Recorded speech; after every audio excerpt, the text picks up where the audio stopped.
Hello, everyone, and welcome to Strange Coordinates, a show where we use brands as compass points to lead us to fascinating stories. I'm Topher Burns. And I am Robert Baylor, Topher, and I found an ad agency called Territorial, where we help brands find their place in the world. But we are not the only people in the world who love brands. And on this show, Stranger Coordinates, we focus on a specific theme and bring a traveling companion along with us on the journey. And so the theme for our discussion today is announcements. It's the beginning of the year. Exactly. It's a time when a lot of brands are feeling that sort of new year, new you type of energy. And so we thought it would be fun to talk about big brand announcements. Things like changes at the company, new hires, those types of things. And we're not going to explore this idea alone. Joining our expedition today is a multidisciplinary business strategist who is unlocking new sources of value for Fortune 500 companies and their customers. So she's worked with clients including the NBA, Moderna, L'Oreal, Mars Wrigley, Tiffany. Lots of heavy hitters there. Lots of big ones. We're really excited to have her here today. Please welcome Aydan Sarikaya. Woo woo. Hey. Hi, guys. Hello, Hey, hello. what's up? Glad to be here. Really So- exciting.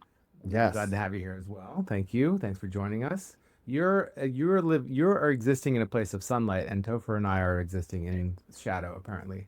But I would like to point out that we have somehow all managed to match each other's color palette. We look like almost like Peter, Paul, and Mary, like a bit of a folk trio from Oh, like a neo folk trio, I think. okay. I was like, can I be the one that does the puppet ventriloquism? Who that does the puppet Ooh. ventriloquism? That's not different like Ed Sullivan act, huh? Yeah. Are you thinking of Puff the Magic Dragon, the song by Peter, Paul, and Mary? Maybe. All right, cool. Which was not about weed at all. It was certainly definitely not about marijuana. Him and Jackie Paper, huh? Who's Jackie Paper? Little Jackie Paper is the subject of the song.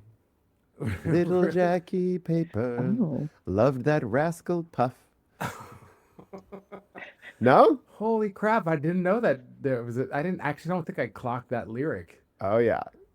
So is Jackie Paper just like the rolling paper? Well, I think he's also like the dude, and the dude who like loves to smoke marijuana, then one day decides he doesn't want to smoke marijuana anymore, and marijuana feels bad about it. And so I always thought it was interesting how they kind of like entwined a sense of youthfulness with drug use, and kind of were like they're the same. And like, if you let go of your childhood innocence, you're also letting go of being high. Which, yeah, I mean, honestly explains a lot about the boomers. I think Yeah, Yeah. the last couple decades make a whole lot of sense now. we used to sing that song at elementary school assemblies, sing-along assemblies. Really? Yes. What where did he live? A land called Honolulu or something like that? yeah. Which is crazy because I don't remember any of the lyrics, but I do remember having that included as part of our assembly like sing-along song. That's fun. Yeah, that is cool. I mean, that's how actually- you know you grew up in the Pacific Northwest. Right. Yeah, I would say so. I've mashed that together with the Disney film Pete's Dragon, and so now I can't untangle that song with Pete's Dragon, which is a very different vibe. But I always think of Pete's Dragon as the same guy. Like maybe like Puff then got in this crazy adventure, which was set in the Pacific Northwest, wasn't it? Pete's Dragon. I think it don't was. really have Is much it? of I a don't- recall yeah. on that one. Well, No. now we're Neither. seeing a generation gap, so that's pretty cool. Anyways, we have much more important things to get to. What was the theme of this? Dragons? I forget. Is the theme of this episode dragons? Yep. Yeah, it's all dragons. Oh, perfect. I don't. So I was gonna say I didn't prep dragons, but that's I okay. know. I can hang. Listen. We're all about kind of being light on our feet here. Well, we are so glad to have you on this show during this episode, especially where we want to talk about big announcements. It's not a coincidence. This is not just a scheduling happenstance. And in fact, it might be a little bit of a little legerdemain, a little bit of a. Did people say legerdemain? I don't know. What's a legerdemain? A little sleight of hand, a little trickery. Ah, It might be there's some intention behind these two things. That's correct. So, is there in your mind a reason why you might be here to talk about big announcements? What any news that you want to share, perhaps? Well, there is a bit of big news. Very, very excitingly, I have joined the territorial team as as a third partner to Topher and Robert. So the duo has become the trio. Trio. It's true, and it feels more balanced, to be honest with you. It does. Yeah. It all Oh, feels not more well, balanced. It's does it different. when we're all in beige? Yeah. Has to. Seriously, we're also a graded scale here too. I'm the lightest, and then you're kind of in between Topher and I, which is probably dispositionally the same as well. But Yeah, I'm the sulky one, right? no, you're definitely not the sulky one. That is for sure. But yeah, I mean, Aydan, we're just super excited to have you here, and I think I would, you know, this has been a long time in coming, and this is a moment for us that we're excited to share things to everybody. I'd love for you to just kind of like, maybe from your point of view, talk about what led you to, the point where you wanted to join Territorial.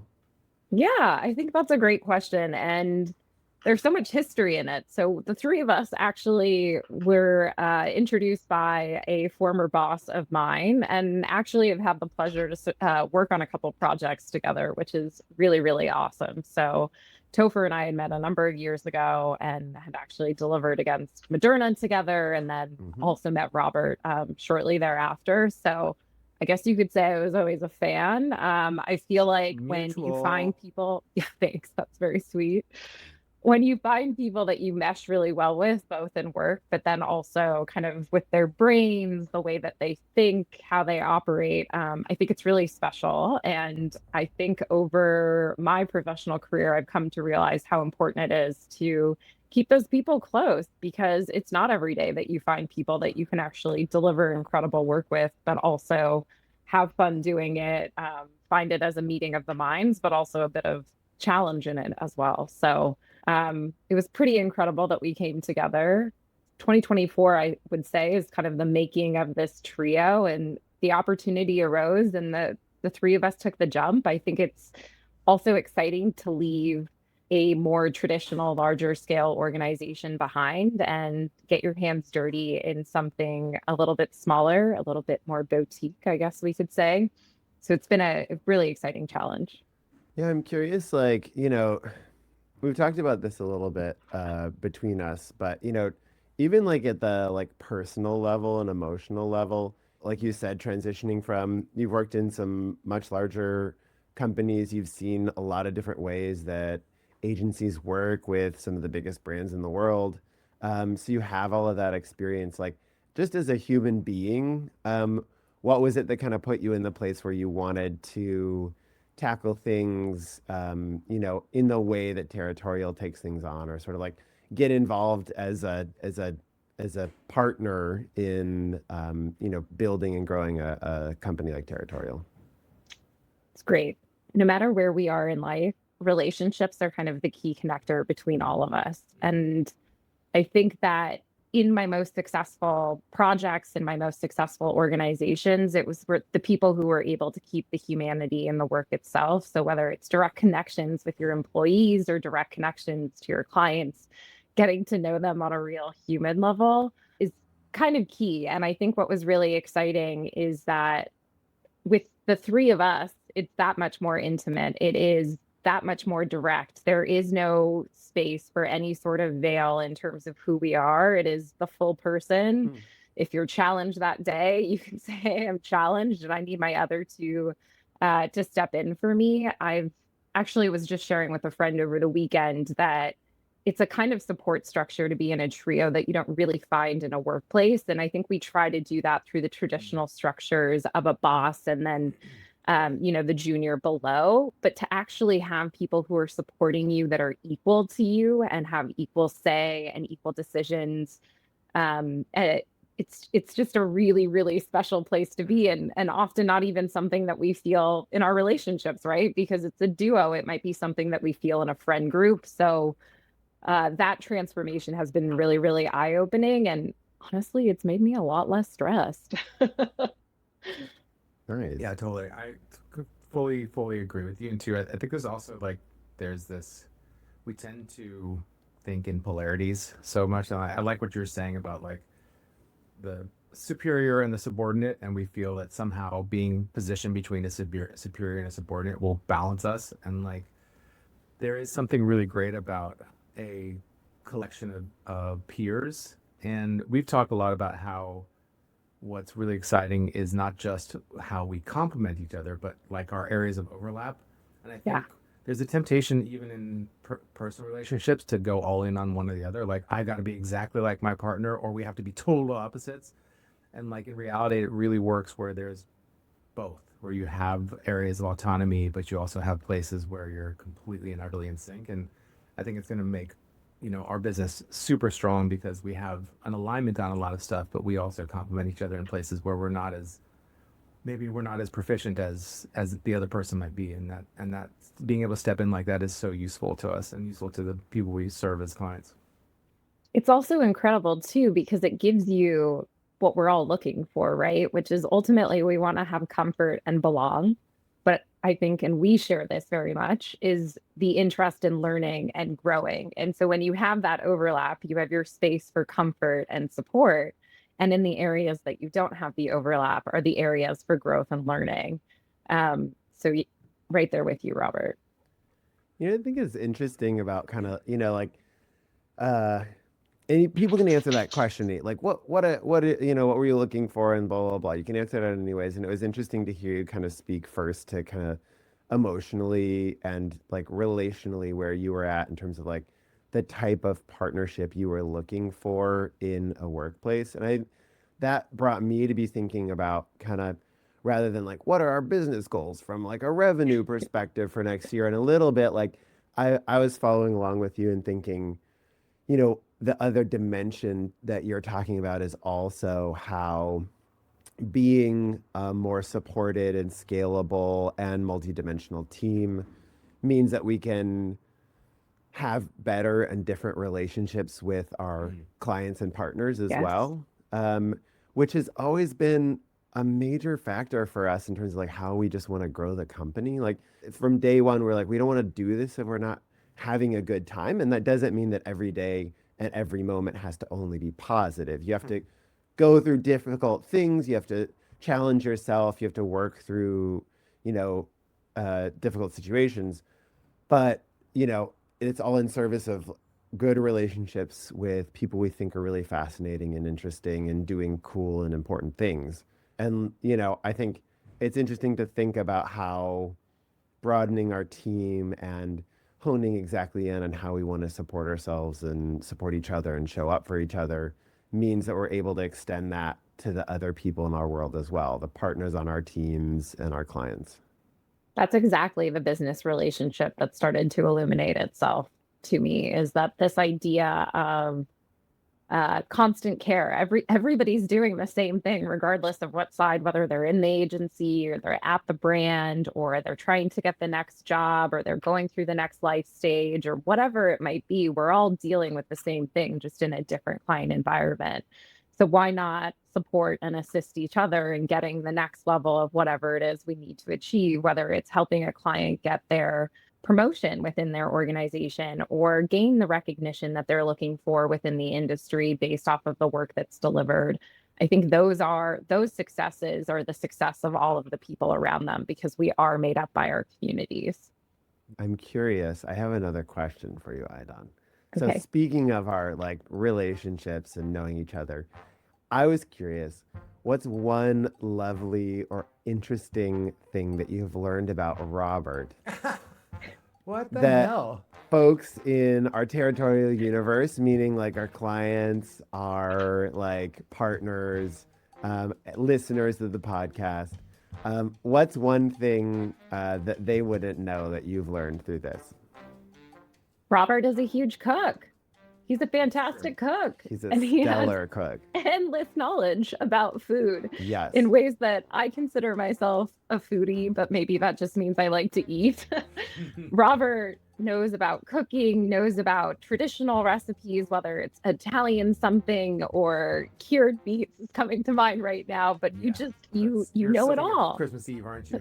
I am. I The am. spread You're at a Christmas great Eve is entertainer. epic. Yeah. Yeah. Well, that's very nice of you to say. Thank you. He Yeah. doesn't just have a spice rack, he has a spice shelf. Yeah. It's Yes. Floor Shelves. to top. Yeah. that's largely due to the pandemic, where there was nothing else to do besides just label spice bottles and collect spices. So Well, a stitch in time serves 9 because it's a great little statement. And I think it ladders up to exactly what Aydan's saying, that like, that is all a component of Robert the Entertainer, who has boundless hospitality, and you'll never leave Robert's house with a hungry stomach. I Or thought this episode was about Aydan. What the hell? well, we can Not ask about getting each all- other too. not I just getting thought all she has We gotta insights turn it. about us. Well, She has I would just say insights about us. Same question, Aydan, about Topher. What new things have revealed themselves to you about this gentleman? This is a good one. I was going to say just like the sheer volume of athletic prowess that you have, but I feel like you wear that on your sleeve. So I don't think that's a mystery to many people that Topher is like a trail runner and doing all sorts of exercise classes. But I actually think that your Gymnast. element of gardening was new to me. And that actually, I think you started your gardening podcast during the pandemic. So it was kind of before we started working together on Territorial. Yeah. He's a Yeah. natural cultivator. He's a Yeah. natural nourisher, natural grower. It's Oh. pretty amazing. Yeah. Yeah, it's funny that these are both kind of like little pandemic things that like pandemic projects were things that showed elements of our true nature. It's true. Back to basics in, Yeah. Some ways. Well, yeah, Totally. but they had their, I mean, pun not intended, but they had their roots in our, earlier lives, I'm sure. Mhm. Totally. Yeah. My grandfather was an amazing cook. And, being from an Italian family, you just kind of like food is the topic. Food is the topic Yeah. of every conversation. What else is And there it's to the talk underlying about? topic of every argument. So, and I'm sure you had, coming from New Mexico, you had a connection to the, natural world that spurred this attention to gardens. Yeah, my mom was a big gardener, Really? and still is. Yeah.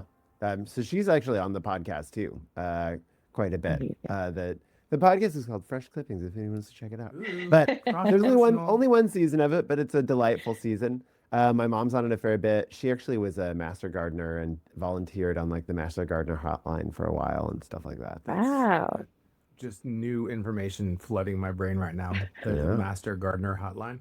Yeah, you can call them at any time. Pruning tips? Well, yeah, Yeah, what do they give any you? t-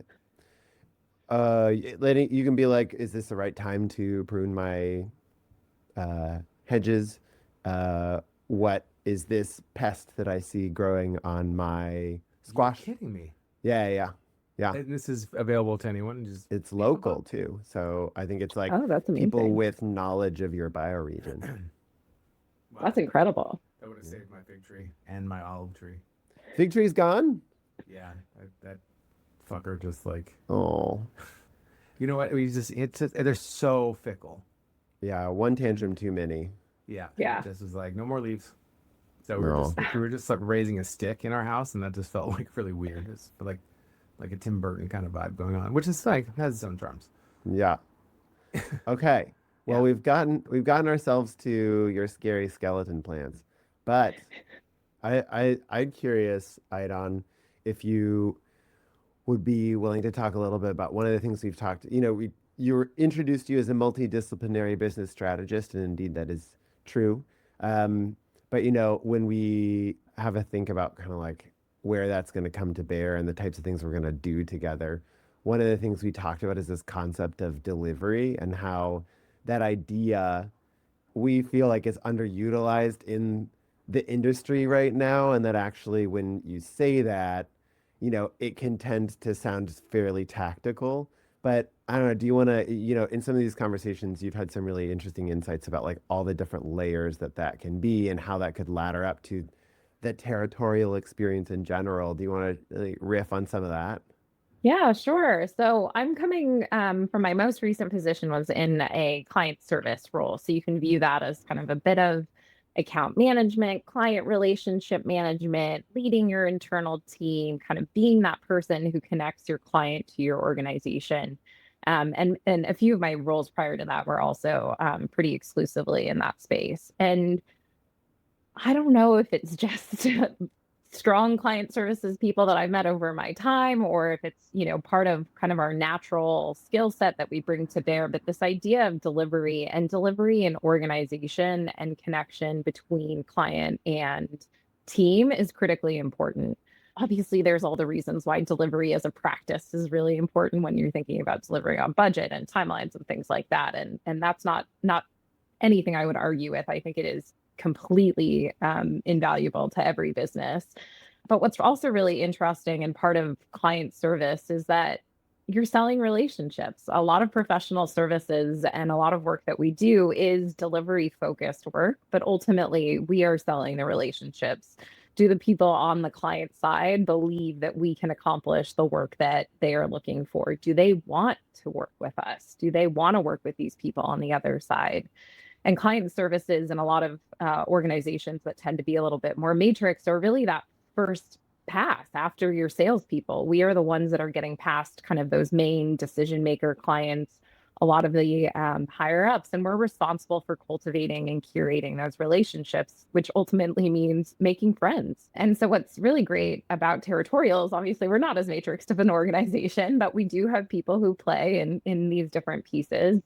And one of the areas that I think the two of you that got me excited when the two of you were talking about how far Territorial has come is how you show up for clients.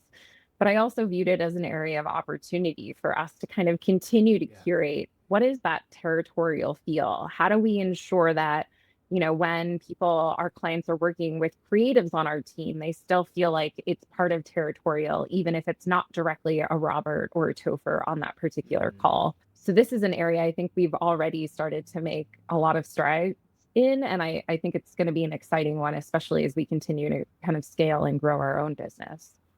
Yeah, this is something that actually, when in one of our conversations, I think Robert termed as kind of like the territorial UX. Right. Yeah. And I think that's kind of an interesting way to think about kind of like taking the lens of UX interface design, that type of thing, and bringing it into relationships and processes and ways of working that Right. are kind of like, more geared towards like interpersonal and creative and obviously strategic too type of pursuits. Yeah. I mean, it's been a part of our thinking from very early on. Like Yeah. we're always concerned about the journey that the client is going on as a user of us. Like we want to make sure that it's a clear journey from like first meeting to delivery of the product to using the system that we build for them or deploying the communications that we make for them. So we've always been talking about it, and I'm really excited we have like sort of expert practitioner to help us really refine that.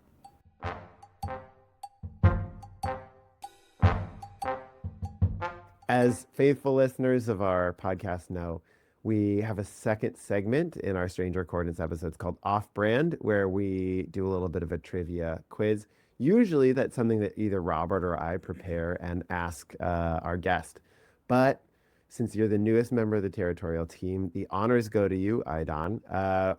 We asked you to write a few questions about yourself that can hopefully help us to get to know you a little bit better. We've been very careful not to learn what the content of those questions are.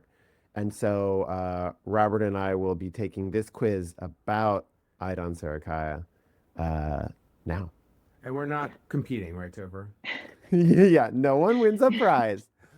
You're not I always have to do competing. that. Every time, Aydan, and you know this from listening, Aydan, but every time we introduce this quiz, I feel compelled in some way to make sure that, in this case, myself and Topher know that there are no stakes. Like Which only demotivates me, by the way. I'm like, oh, who cares then? Give me a free personal pan pizza at the end of this. Yeah. I hate to say it, but I think the stakes were on me this time to come up with the questions. sure. I felt a lot of pressure.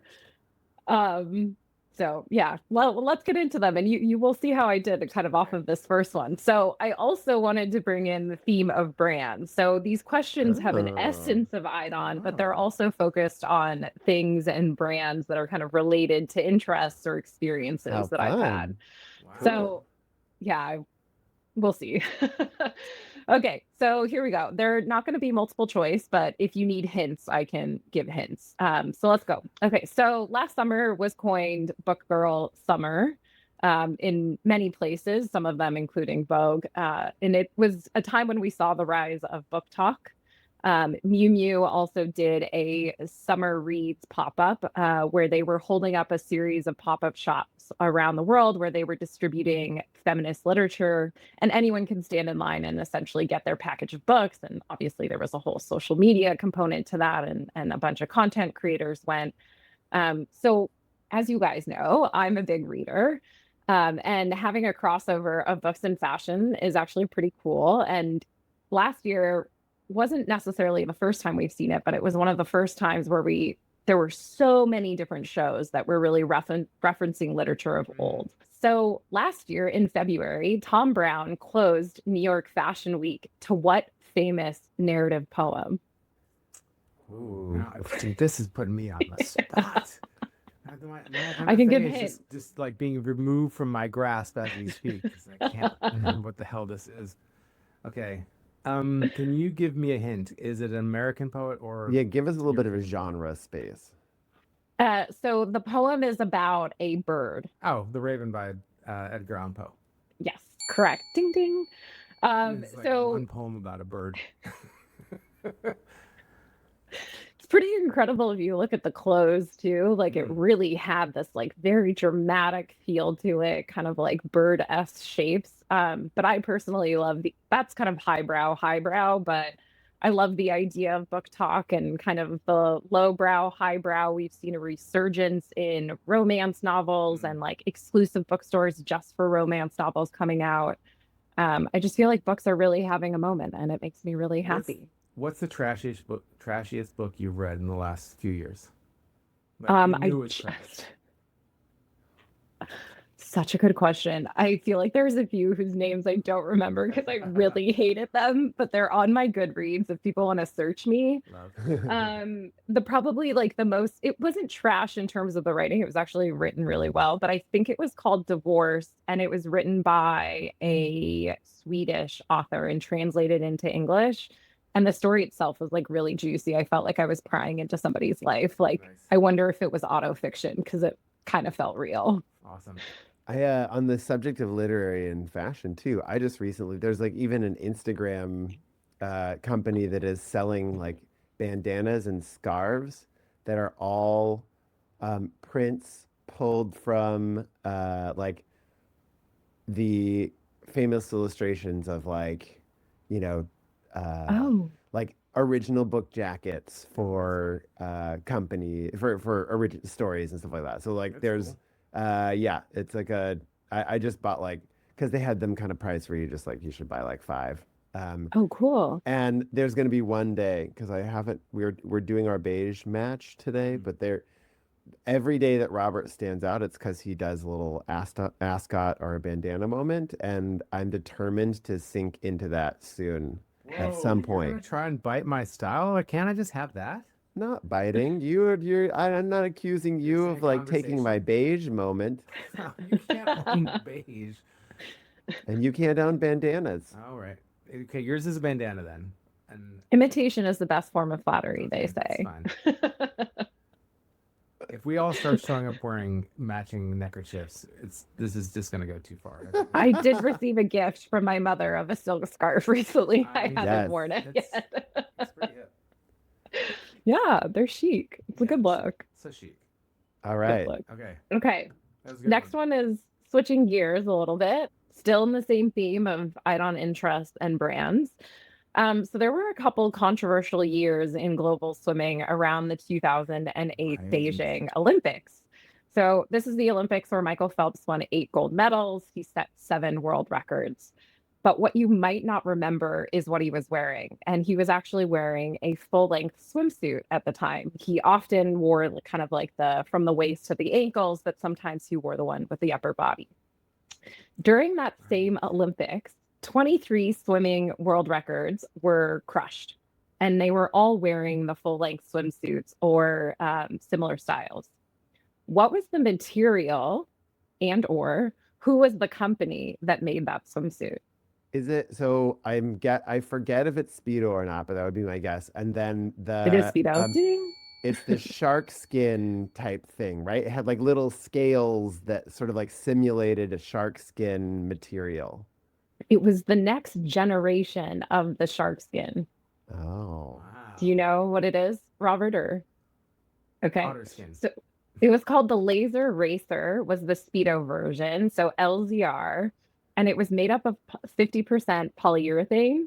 And so instead of doing the shark skins, which are still legal and were the swimsuits right before this generation that you're thinking of, these ones were actually so buoyant that they had the swimmers almost sit on top of the water, and that's why everybody was breaking the world records. I knew it was going to be about brands and about you, so like I knew we couldn't go here, but I was kind of hoping this was getting to get into the Ryan Lochte debacle because it's still one of my favorite stories ever. Did you get beat up in Brazil or something like that? No, he pretended he got beat up He in Brazil. pretended. He he was like, "Oh yeah, some guys jumped us," but that didn't happen. He like made up this silly story. It was kind of sad. But Aidan, why don't you tell us why we're talking about swimming in general? Yeah, well, I was a semi-professional swimmer in a past life, swam all the way through college, and still frequent my community pool a couple times a week. So What was check your me out. stroke? What were your events? So I take a breath because I swam middle to a long distance freestyle. So in college, it's like the 200 freestyle, the 500 freestyle, and the mile. And my coach was a huge fan of double header swim meet weekends. So I would swim all three of those on like Friday and then swim them again on Sunday, which was really annoying because then I had sprinter friends who were racing, their total events would equal like 1 minute. And I was in the pool for like, 18, 19 minutes across all of those races, Right. Yeah. Yeah. It was a lot. So a tie-in between the first question and the second question. Have you ever read the story "The Swimmer" by John Cheever? No. Great short story from like a mid 50s, 60s writer, Okay.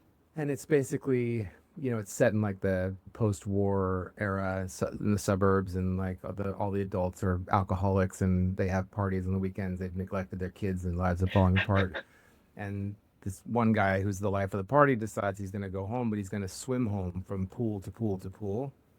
And Wow. and once he dives in the pool, it becomes this kind of like extended metaphor for like him sort of losing connection to like the things that make him vital in his life. And he arrives at home and things are not what he expects. And it's just like a super powerful, not really magical realist story, but it's a really amazing story about, swimming and this sort of like fun suburban lifestyle that is hiding maybe something more sinister. So literature meets swimming. Love that. Love that. Fascinating.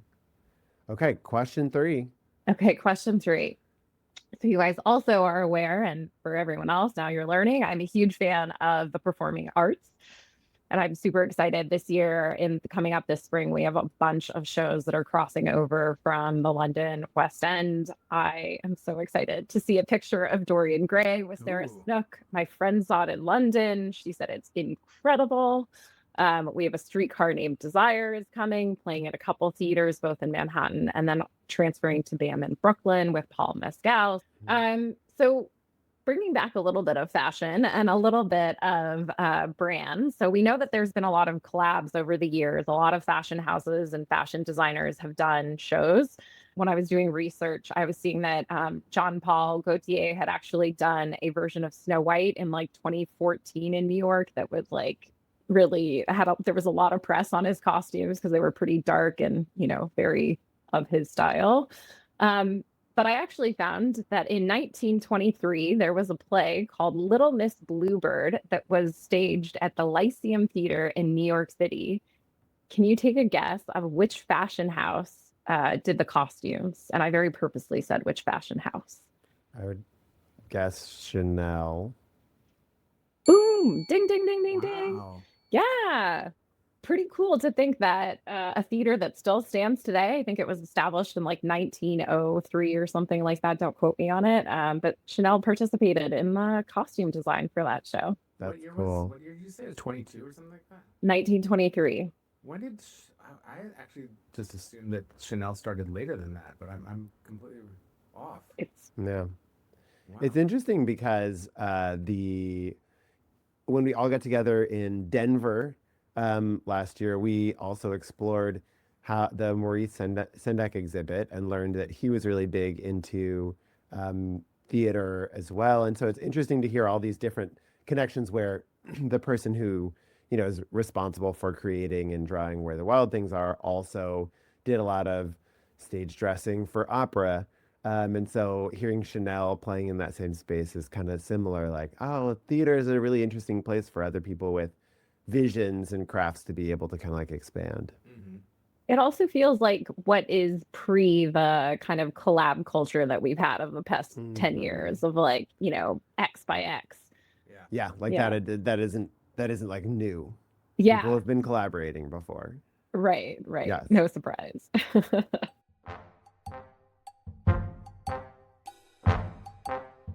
What an incredibly thoughtful and nuanced series of questions that both revealed something about you and your life, but also the way your brain works. And it's super Very, awesome.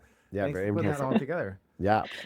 It's definitely a new flavor of the off-brand quiz, and we love having it. And it's sort of in the spirit of today. We've really been playing fast and loose with the rules. So, with that in mind, we've arrived at our omnipotent brand manager segment, which normally goes a certain way. But let's keep the Let's keep it going here. Let's keep Shake things up. classing those icons. Let's class them right up.